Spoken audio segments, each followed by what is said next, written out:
Senhoritas, tudo bem com vocês? Hoje nós vamos falar de um tema diferente, vamos falar de uma obra, mais precisamente uma pintura, que vocês provavelmente conhecem, que vocês provavelmente já trabalharam em alguma coisa na escola em relação a isso, ou na universidade, ou você pelo menos já deve ter visto pela TV, pela internet, essa obra. Estamos falando de Homem Vitruviano, de Leonardo da Vinci. Mais precisamente, nós vamos abordar algumas características dessa obra e trazer para vocês algumas informações a mais, tanto sobre o autor quanto sobre a obra, como a gente já faz de costume. Senhores, eu espero que tudo esteja bem com vocês.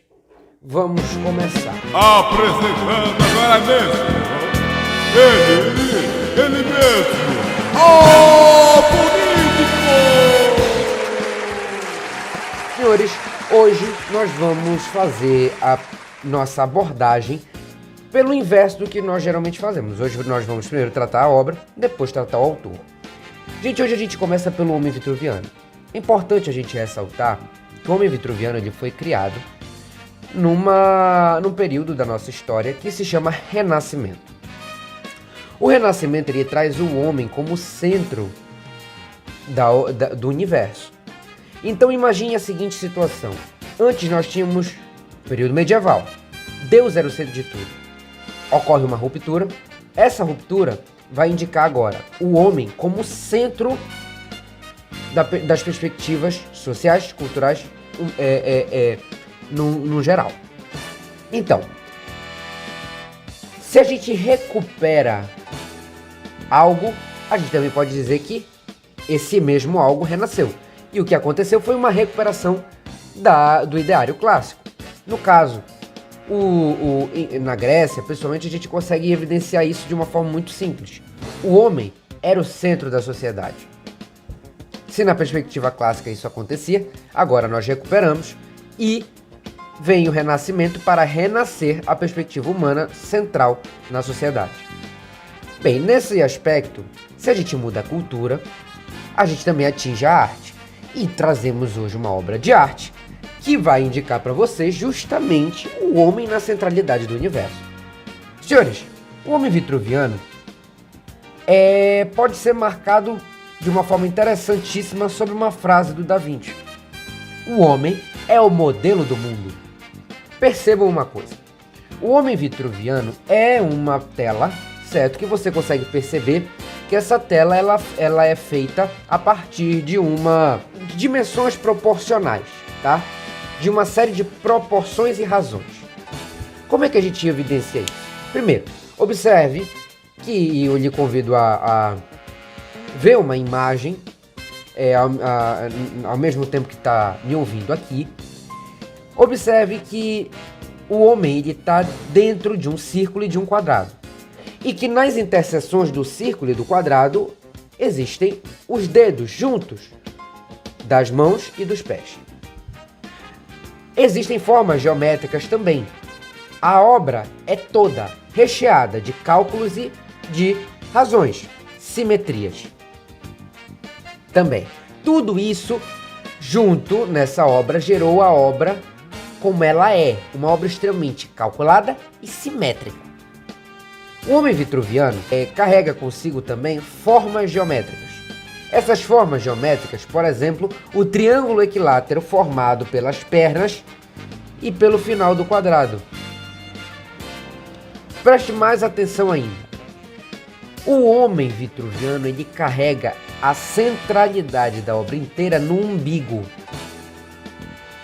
Se você conseguir traçar uma linha, assim, se você tiver essa possibilidade de imprimir uma imagem e traçar uma linha, você vai ver que o centro da obra, o centro do círculo é marcado pelo umbigo do homem. Mais aprofundadamente, o centro do corpo, da altura e da envergadura do homem estão nos genitais. As razões, as proporções tomadas dentro da obra são evidentes. Por exemplo, 4 dedos formam um palmo, 6 palmos formam um cúbito e forma-se assim a proporção cúbita. 4 cúbitos formam a altura do ser humano. Então, Tudo isso... uma outra que é muito conhecida é a envergadura é igual à altura ou muito próxima dela. Todas essas afirmações, elas tiveram embasamento nos estudos de Da Vinci. E vale lembrar que elas ajudam até hoje sob uma perspectiva científica contínua. Hoje em dia, a gente trabalha Leonardo da Vinci como um verdadeiro gênio e talvez o maior gênio da humanidade na história.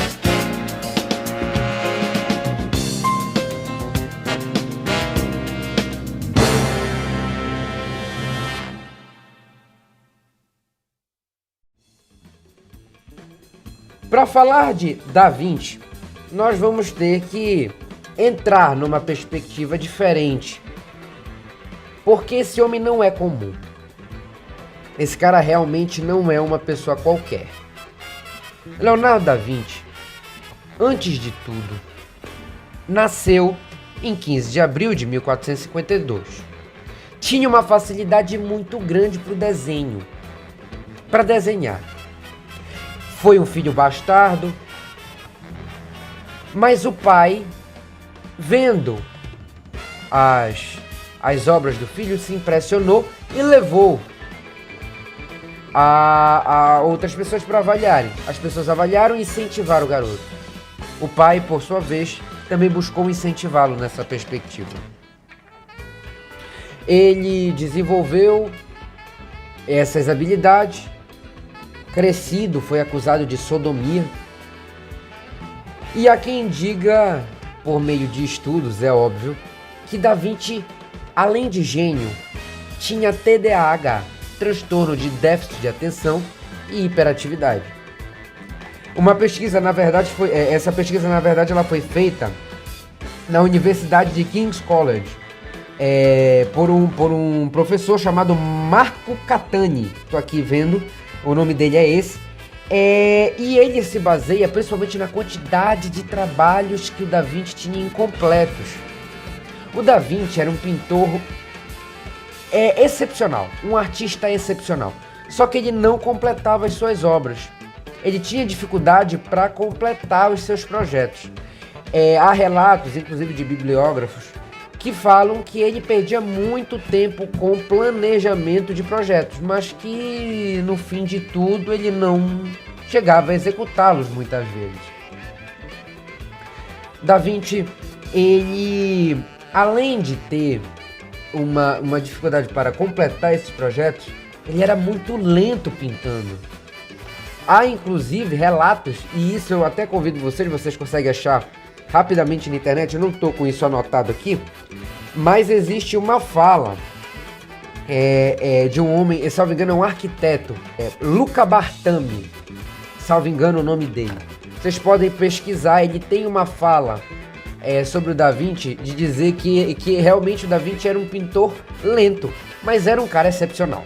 É interessante como a nossa perspectiva de uma genialidade implica muitas vezes pra gente uma rapidez de raciocínio, uma concentração assídua.